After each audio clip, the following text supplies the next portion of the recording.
Good morning. Welcome to the Unitarian Society of Ridgewood. My name is Sarah Lindsay, and I'm the minister here at this congregation. We are so glad to be back to our multi-platform services after last week's weather disruption. But I do want to just take a minute to offer gratitude to the many people who make those quick transitions from in-person to tech possible. Ron, Charlie, Jeff, all of our behind the scenes folks. It's been a blessing to have you all ready to adapt at any moment, so thank you. Unitarian Universalism is a religion of care and community, of promises and covenant.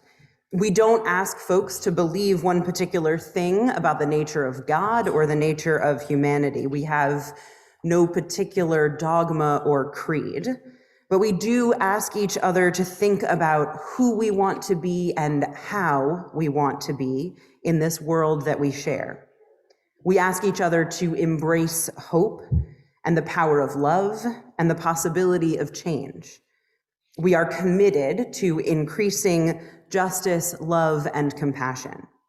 We acknowledge what is hard and needs to be worked on, and we rejoice in what is beautiful and wonderful. If you are new to USR and you want to know more about who we are and what we do, the best thing is to get connected to our weekly e-blast, and to, if you're here in Anderson, just stop and ask anyone else who's here to tell you a bit more. If you're online with us on Zoom, a link is going to be dropped into the chat for a Google form. You can click on that, fill it out, and you'll get connected to our congregational administrator, Anne. Also, you can always email Anne or me directly, and you can check out the website. Folks online, we invite you to stay for our breakout coffee rooms. That will happen directly after the service. Folks here in Anderson, we will have coffee hour in this room when the service ends. Again, welcome to those of you joining us online, and welcome to those of you here in person. It is good to be with you this morning.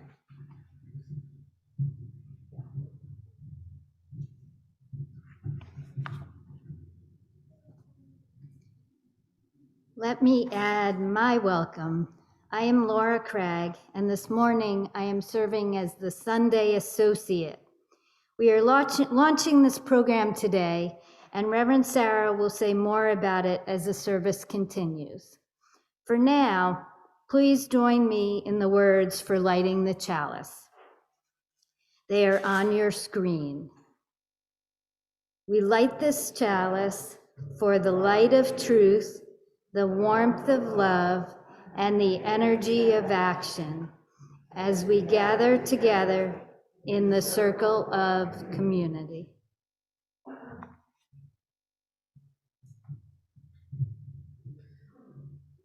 I'll invite you to take a breath and to listen.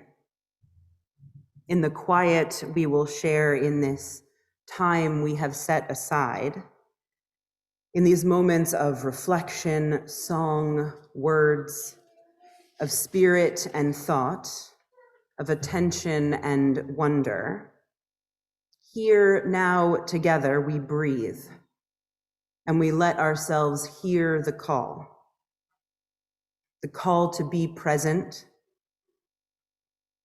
but also to remember the past and to imagine the future. Hear in this sound the call to be grounded, solid, held in community, safe in the knowledge that you are loved, safe being whole, with all your unique experiences and all our shared visions. Breathe, listen, and hear the call.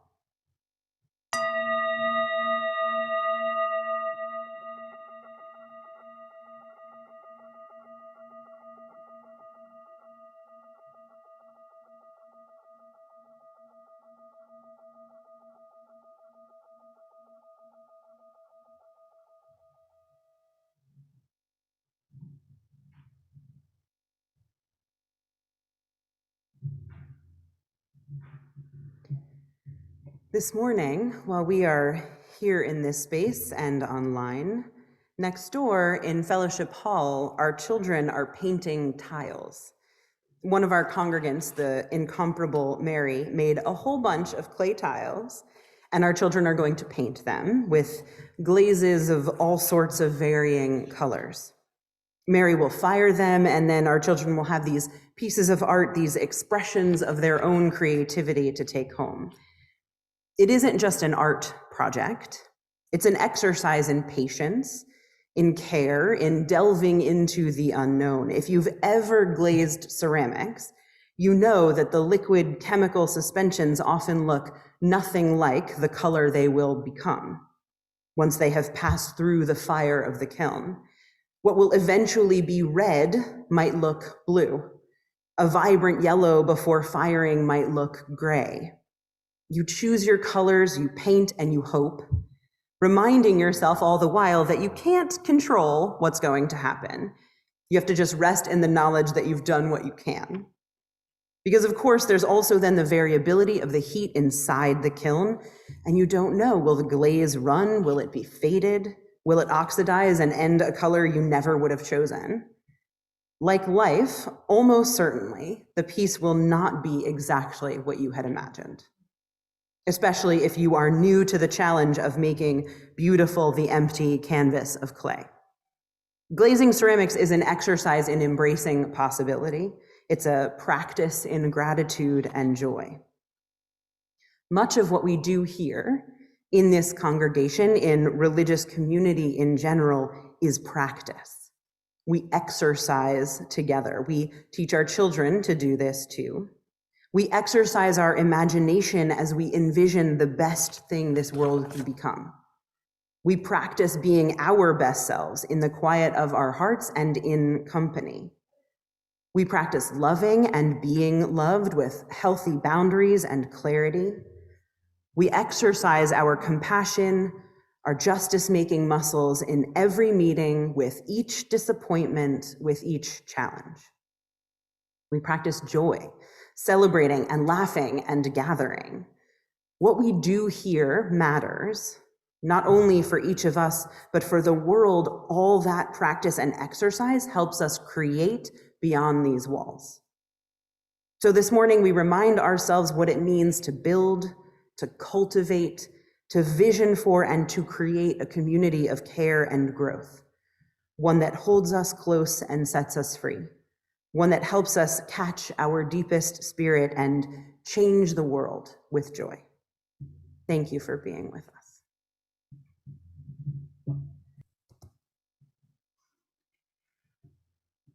Grounded here in our community, we come into the time in the service when we share our joys and sorrows, those we carry for ourselves and those we carry for the world. If you would like to share here in Anderson, we invite you to bring your cards up. If you are on Zoom, please go ahead and write into the chat if you would like your sharing read aloud.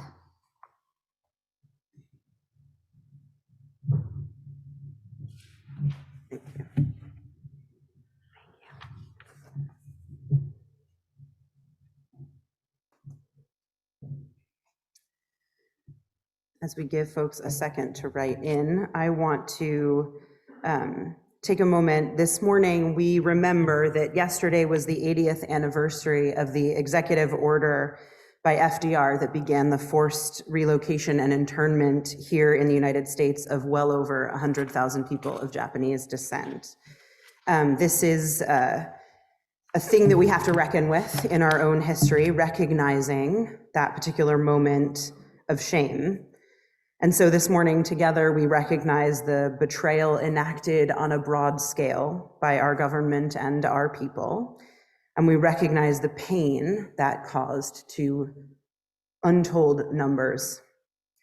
We still must work to eradicate racism and prejudice and to build a culture that emboldens communities to care for one another and not turn on one another. Peggy shares that she's anxious about the events in Ukraine. Jack and Janice share concern that chicken growers in the US and organic cotton growers in India are riding economic waves that threaten their livelihoods. Brenda, who's here with us in Anderson, shares the joy that in December she became a member of the congregation.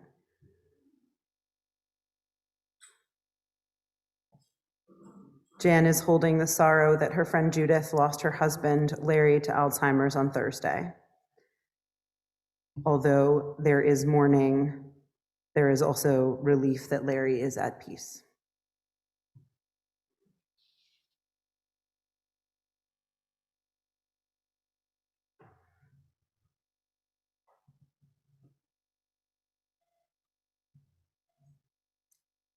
With these joys and sorrows shared, held in the space between us, with the joys and sorrows held quietly in our hearts, we come into our time of meditation and prayer. This is a time for reflection, for quiet. We invite you into it as you want to use it. So find as comfortable a position for your body as you can, and begin to breathe as deeply and slowly and calmly as your body allows. If it feels good, you can close your eyes. Just be with us in this moment. Spirit of life, come unto me, we sing. It is a kind of supplication, a request that into this time and into our hearts come the vibrant love of life, the spirit of life, the animation of being that offers hope, that gives us strength. We ask without reference to whence it comes, without definition of what it is exactly we call out for. It is a desire, a yearning voiced from solitude, to experience the deep sensation that there is more, that we are never alone. Spirit of life, come unto me.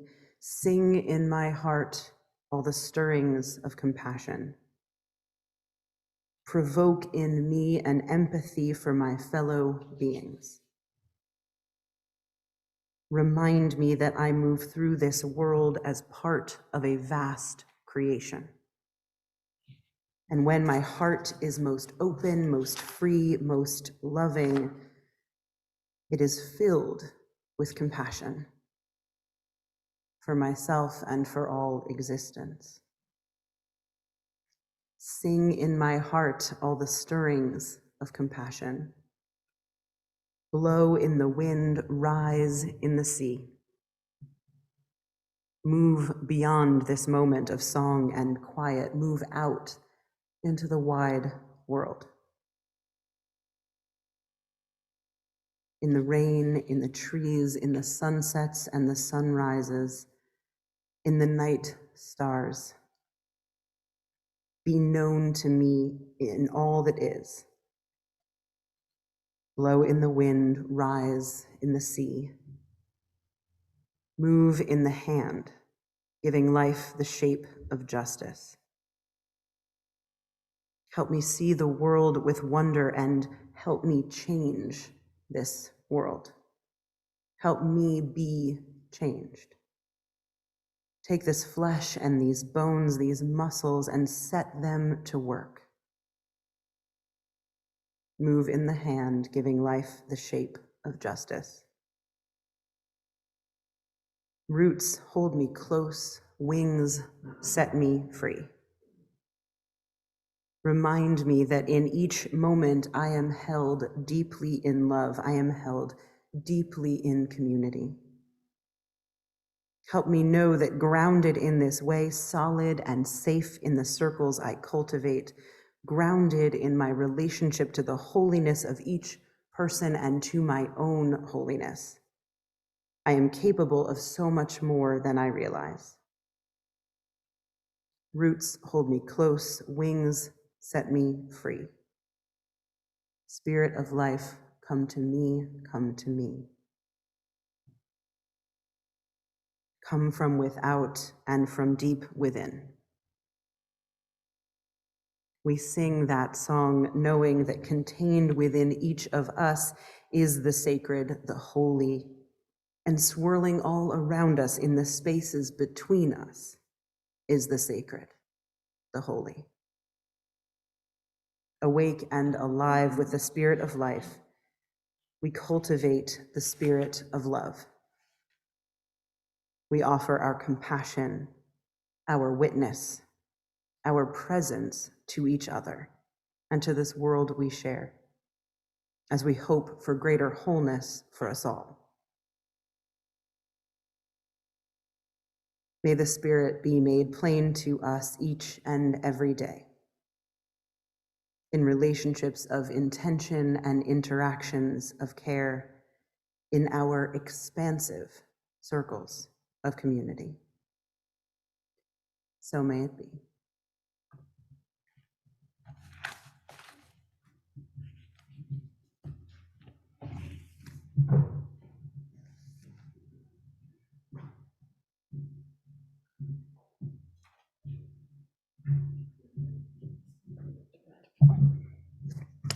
Good morning. I'm Dawn Walter. I'm the president of the Board of Trustees at the Unitarian Society of Ridgewood, which is here. One of the promises we make to each other in our shared covenant at USR is to support this congregation with our presence, gifts, and service, and to care for each other and the long-term well-being of our community. This is a time in our service when we put that promise into action by reminding each other that we share a vision of justice and freedom for this world, and that it will take all of our different talents, gifts, and support to make that vision a reality. This morning, there are a few announcements. Pledge drive season is right around the corner. Another part of being a member of USR, according to our bylaws, is making an annual financial contribution to the operating fund. The minister or the president of the Board of Trustees may waive this financial requirement at their discretion. The theme for this year's pledge drive is Grow Back Stronger. Please watch your emails, your phones, etc. for messages from our pledge drive team, and then please follow up with them as soon as you can. They will be happy to discuss any questions or concerns you might have. We also uphold our covenant with weekly giving. This month, the entire offering plate will go to support the operating budget of this congregation so that we can continue to pursue our mission to change lives and change the world. We are, however, collecting this month on Reeb Porch. This month, we're collecting for the Center for Food Action, a network of food banks in New Jersey. The Center for Food Action is in need of canned food or other shelf-stable items, also bottled or bar soaps, diapers, and dental items. Everything must be new and sealed. Many of our neighbors in Bergen County continue to be in great need, so please make time to drop some items on the porch. Let's get an overwhelming amount of donations this month. The offering will now be given and gratefully received.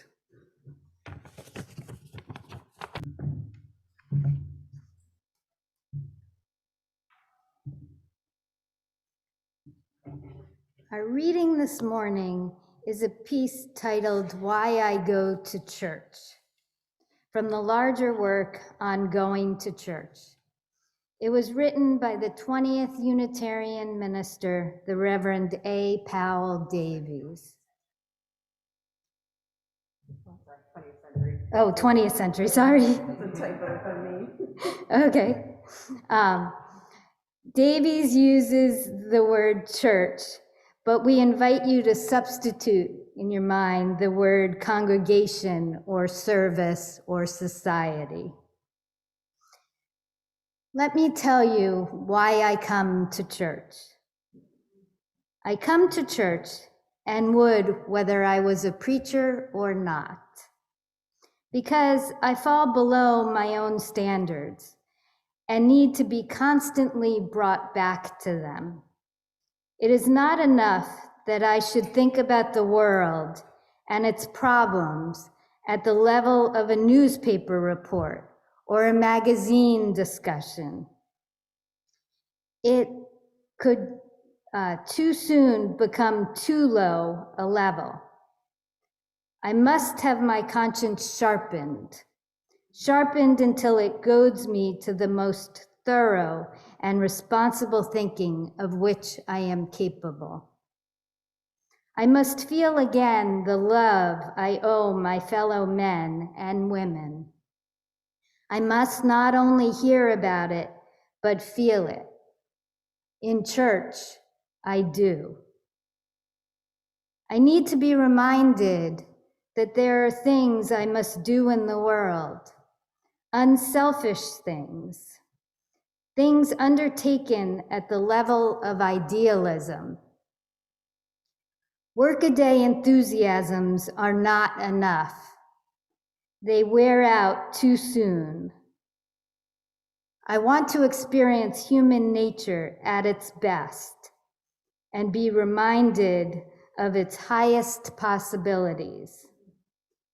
And this happens to me in church.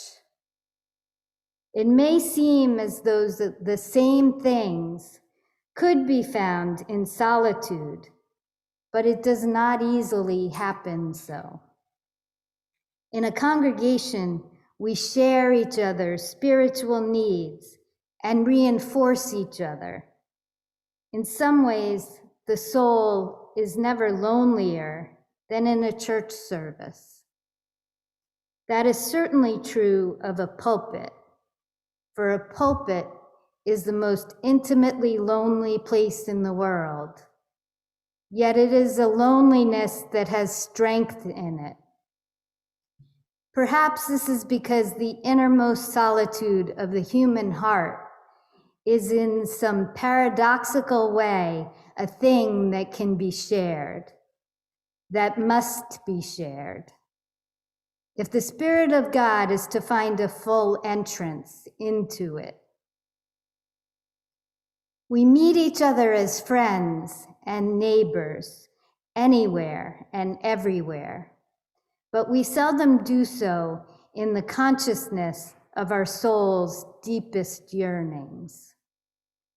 But in church, we do, in a way that protects us from all that is intrusive, yet leaves us knowing that we all have the same yearning, the same spiritual loneliness, the same need of assurance and faith and hope. We are brought together at the highest level possible. We are not merely an audience, we are a congregation. I doubt whether I could stand the thought of the cruelty and misery of the present world unless I could know, through an experience that renewed itself over and over again, that at the heart of life there is assurance, that I can hold an ultimate belief that all is well. And this happens in church. Life must have its sacred moments and its holy places. The soul will always seek its nurture. For religious experience, which is life at its most intense, life at its best, is something we cannot do without.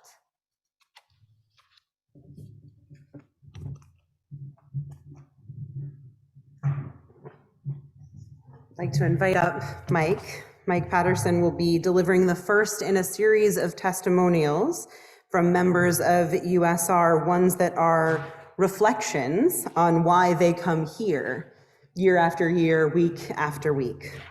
Thanks, Mike.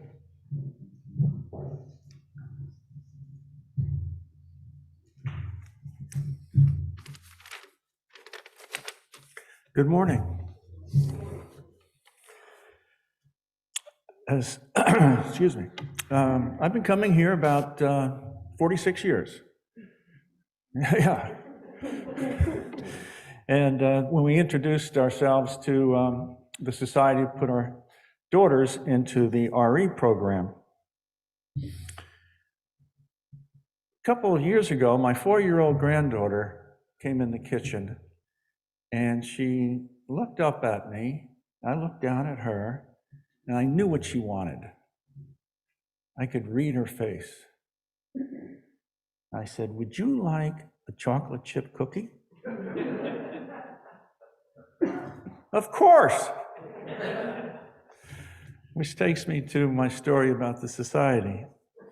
An old friend, dear old friend, who I went to grammar school with. We talk to each other intermittently. He lives in Florida. So at one point he said, "Are you still going to the Unitarian Society?" I said, "Of course." He said, "Wow." He says, "So that's quite some time." I said, "Well, we really like it there, of course. We have a minister that does an excellent job with Sunday services. The sermons are always good. And it's where we fit in. We're humanists, of course." So he said, "Wow, that's great." He said, "Anything else that you'd like to say?" And I said, "Well, yeah, we have a music director that's great." Of course. We enjoy the music. It's so relaxing. And he not only plays well, he introduces other musicians. It's really a nice hour, 15 minutes. "Well, that sounds pretty good." I said, "Yeah, of course." He said, "Well, what about that funky old building?" I said, "Well, the funky old building now has a new roof, is painted. We got solar panels." He said, "Wow, of course. That is really something." And I said, "Yes, we're there." He said, "How did you get through the pandemic?" I said, "Well, it was a challenge, of course. But we have a strong staff. We have an excellent minister. The RE program is still functioning well." And I said, "We are thriving in our own way. Of course, the pandemic is a challenge, but we meet our challenges. And we've had our few. But we always get through because we have a community. That's what makes it work, of course."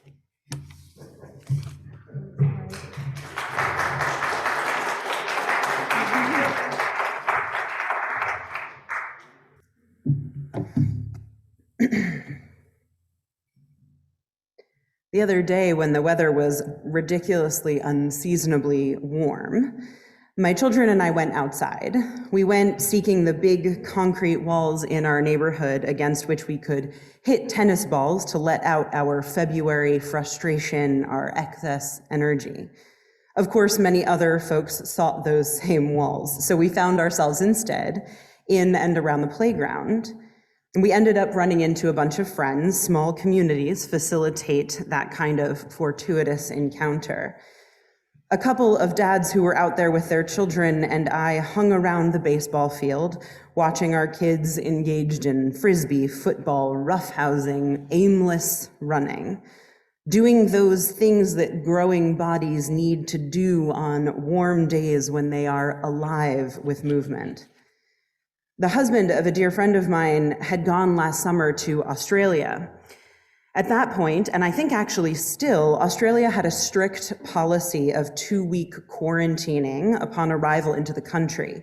This meant, he told me, that you literally could not exit the hotel room in which you had been placed, not even step into the hallway. There were guards on the other side of the door to ensure that when you opened the door to pick up the food that had been left for you on the floor, you didn't do anything more than open the door.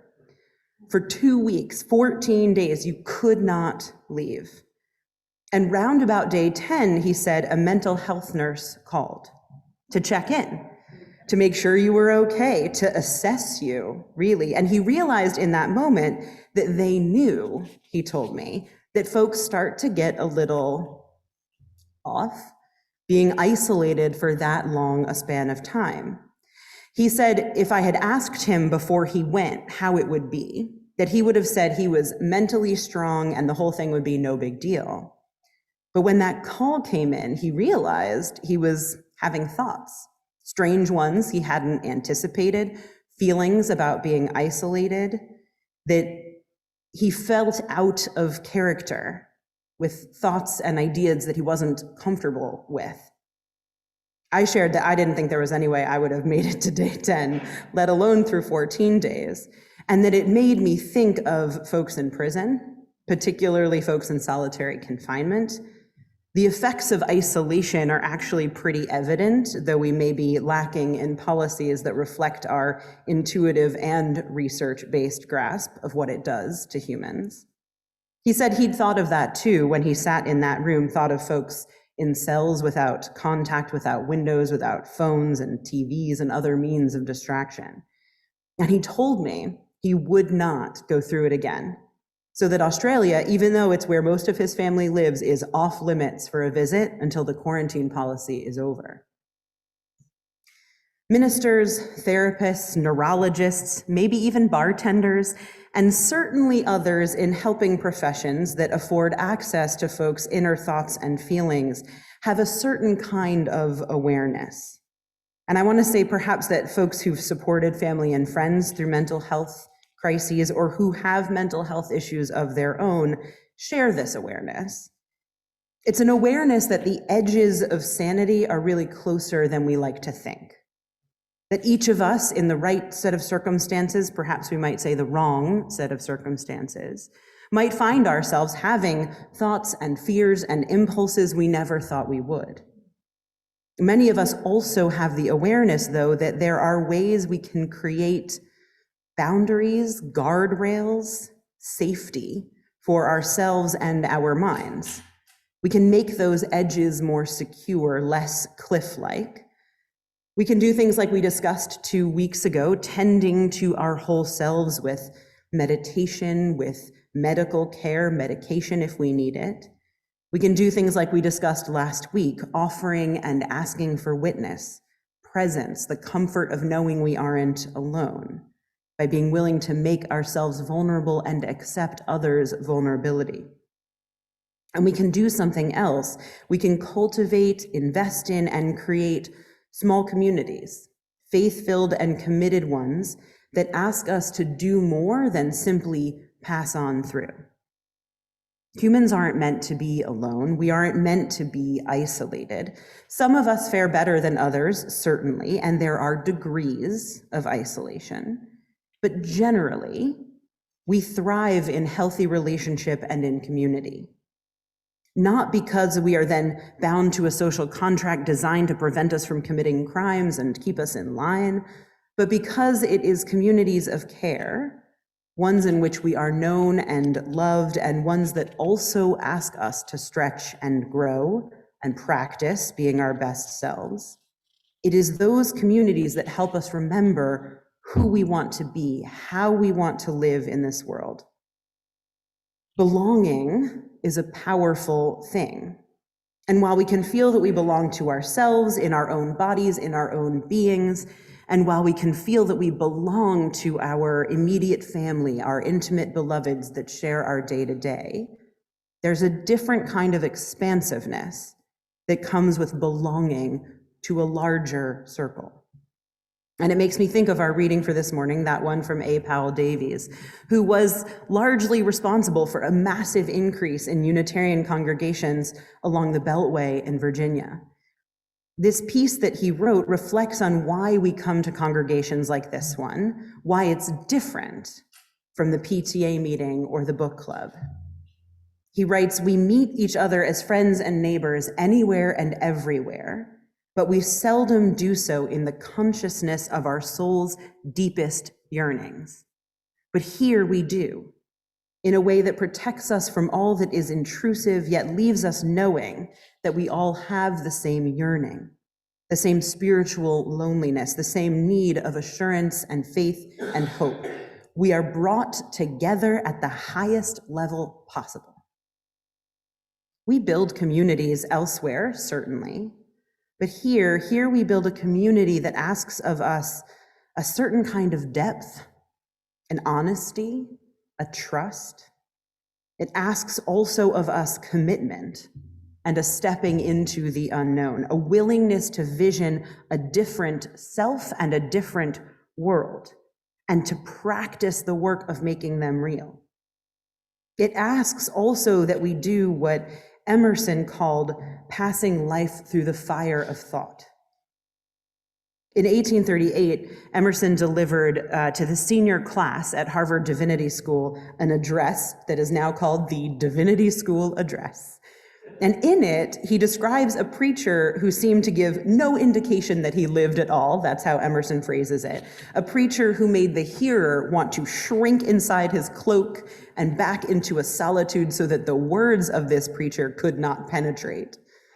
Of the bad preacher, Emerson writes, quote, "It could not be told from his sermon what age of the world he fell in, whether he had a father or a child, whether he was a freeholder or a pauper, whether he was a citizen or a countryman, or any other fact of his biography. But of what Emerson calls, quote, a true preacher, he says, that preacher deals out to the people his life passed through the fire of thought. And I will tell you that mentor after mentor and book after book on preaching mention this line as seminal in describing the work of a Unitarian preacher, that a sermon ought to share life passed through the fire of thought. On Sunday mornings, I get up here and I say a bunch of words. Words that I have considered with care, words that turn and tumble in my mind all week, some with which you will agree and some to which you will take great umbrage and exception. What I don't do is stand up here and dispense singular truth. I offer you my notions in the hopes that they will spark or impact or nuance your own. I offer my thoughts, aware that our shared beliefs also affirm that you, each of you, have your own worthy thoughts.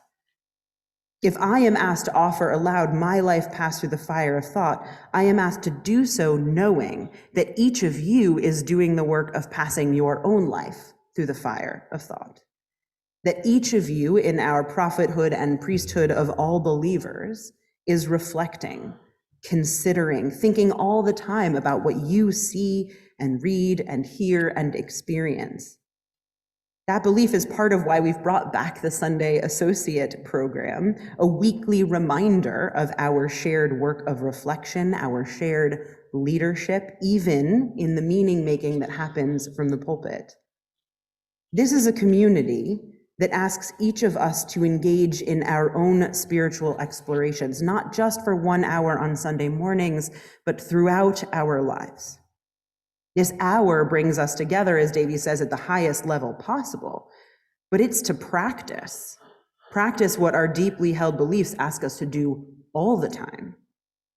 And when we heed that call, when we live with honest reflection and thoughtful depth, then our community can strengthen us and prepare us. It can change us. And by changing us, it can change the world. I know there are times when it can feel like talking about our community and its value can seem like navel-gazing or self-promotion. But that discounts the value. It discounts the ripple effect of change. Because the truth is that small communities like this are the foundation from which we make the world better. Any good therapist or systems theory person or factory worker will tell you that changing one cog in the machine will change a whole host of other things. When we let ourselves change, when with mutual accountability, we allow ourselves to be invited into the best version of ourselves, when we're asked, as we are here, to then look outside ourselves, that's when we come alive with vision and clarity and fire to change everything. But we can't do it alone. We aren't meant for isolation. We aren't meant to shoulder the work on our own. We need teammates, and that fundamentally is what religious community offers. Teammates.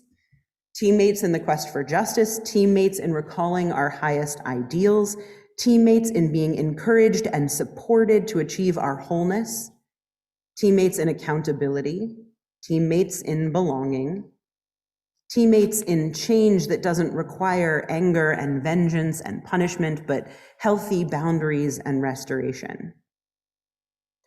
As I've thought back to that conversation on the baseball field, I come back again and again to the question of prison in this country and solitary confinement, of how grossly we have misunderstood as a culture what it is to create community that heals and holds. Our prison systems reflect a very particular idea about what it means to restore. We lock people away, we isolate them, we force them into inhumane conditions that diminish and deny their humanity. We do this with folks who've committed crimes, though we also know that we have done and continue to do this with folks who've done nothing more than be themselves. Now, certainly, there are behaviors that can't go untreated, unacknowledged, uncontained, but we tend to lean hard on punishment here in this culture. We tend to come from a place, in spite of the notion that folks are innocent until proven guilty, we tend to come from a place of, let's go ahead and retaliate, let's go ahead and demean, let's go ahead and punish. And I often think this comes back to our somewhat deeply embedded historic Christian understanding of hell and the appropriateness of violent punishment, eye for an eye, alongside some philosophical notion of the social contract and what we are supposed to lose if we break it. We tend to feel comfortable here with removing folks from society physically, but also with removing them from participation in self and group determination at large. Here in New Jersey and elsewhere in the country, we don't allow prisoners to vote. We make it hard for them to restore their voting rights. We come heavily from a place of contract and punishment. And our Unitarian Universalism, specifically that Universalist piece, teaches that there's a different way, a way of covenant which is distinct from contract, a way that recognizes every person has inherent worth, that even when they have committed a crime, they're not defined by that crime. Our forebears rejected the idea that their God would punish, harm, hate, keep at arm's length anyone for all eternity. That theology of anger and retribution and isolation from the divine informs our world, but it stands in deep contrast to the theology we come from, that teaches of a God or a world so defined by love, so gentle in their care, so connected in their being to all creation, that everyone finds their way back in the end. A world that took that heart of our Universalist theology as a starting point would be a different world. We would deal with crime and punishment differently. We would also deal with community building in fundamentally different ways. Instead, we would offer an open invitation into covenant as we do here. A world that understood the value of community would be a world of inclusion, justice, and care. And that is the world that we try and practice here. That world of love. It is exactly why our communities matter and why talking about community building in this way isn't narrow-visioned or self-absorbed. It is a vital step in changing the world beyond our walls. A colleague shared with me a passage from a book called Salted with Fire, and the passage is called Inclusive Evangelism by Bob Carnan. He writes, "Our church and fellowship buildings and the moments we share within and outside them point to a sometimes wild and raging visionary courage in the face of all that would demean and destroy and pervert and estrange what is in our hearts. There is no more critical task for our lives than the courage to love and to be there honestly and fully for one another. Deep and good friendship and all the trust and serenity that come with it are transformative. Deep friendship makes a healthy life possible, even likely. It makes for peace and for strength in facing the hardest issues. Doing what we can for what is right, just, and fair here, where we live, is the most powerful social justice force on earth. The quality of love and goodness we expose from our sometimes reluctant hearts will change the world," he writes. "Our task is not to make UUs or not to make more UUs, or to make bigger congregations, or to raise great gobs of money. It is to heal and inspire, to open and to remake, and thus change what is sorry to what is a joy. It is why we gather in the spirit of love and justice. It is why I give my life in service to what can only be described as invisible and intangible, but which is also the most powerful force of all. Our all too human, sometimes faltering, sometimes complete, sometimes painful and sad, sometimes serene and laughing love that speaks, if anything at all does, with the voice of God. That passage basically says it all. This is why we participate in congregational life, to exercise, to practice, to become ourselves, to pass our lives through the fire of thought, to vision for the world that might be, to begin that work, and to learn to love and experience joy.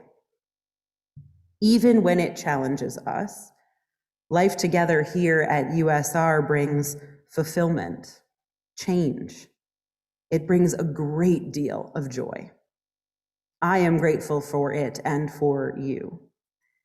May we know that the roots of community well built will help us fly, that our work in the world begins at home, and that our all too human love is sacred in both the giving and receiving.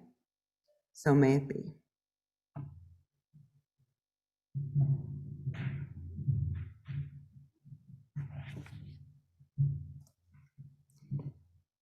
Please join in the words for extinguishing the chalice.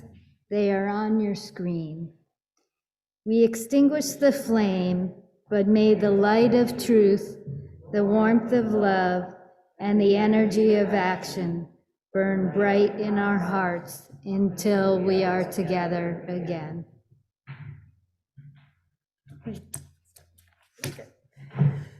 May this week bring us opportunities to exercise and to practice, inviting us into our own becoming, inviting us to create a new world. And may we answer those opportunities with healthy boundaries and a joyful, full-throated yes whenever possible. Go in peace.